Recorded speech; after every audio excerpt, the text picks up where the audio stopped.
जेव्हा आम्ही जिममध्ये तेव्हा आम्ही 30 मिनिटं करून सेल्फी घेतो आणि म्हणतो वर्कआउट केलं. आणि रोशान 15 वर्ष मेहनत करतो.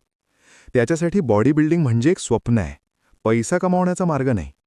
माझ्या मते हे खरे इन्स्पिरेशन आहे. महागडी सुविधा नसतानाही मेहनत असली तर यश नक्की मिळतं. सगळं सुरू झालं एका व्हिडिओने. दिवसभर गोण्या उचलतो, लगेच जिममध्ये वर्कआउट. हा व्हिडिओ 25 मिलियनपेक्षा जास्त व्ह्यूज घेऊन व्हायरल झाला. लोक म्हणाले, हा काय सुपरमॅन आहे. इंस्टाग्रामवर सध्या त्यांचे जवळपास 10 लाख फॉलोअर्स आहेत. रील्समध्ये ट्रेनिंग टिप्स, डाएट, दैनंदिन जीवन, मोटिवेशनल स्टोरीज. यूट्यूबवर 1.3 लाख सबस्क्रायबर्स.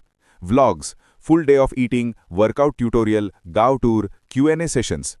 रोशनचा कॉन्टेंट 100% ऑथेंटिक आहे. कोणतीही फेक नाही, फक्त रिअल मेहनत. लोक कनेक्ट होतात कारण तो आमच्यासारखाच साधा माणूस, मोठं स्वप्न. बिग बॉसमुळे त्यांचे फॉलोअर्स आणखी वाढले. हे सगळं पाहून वाटतं, रोशन भजनकर यांनी हे यश परिस्थितीशी लढून मिळवलं आहे. 11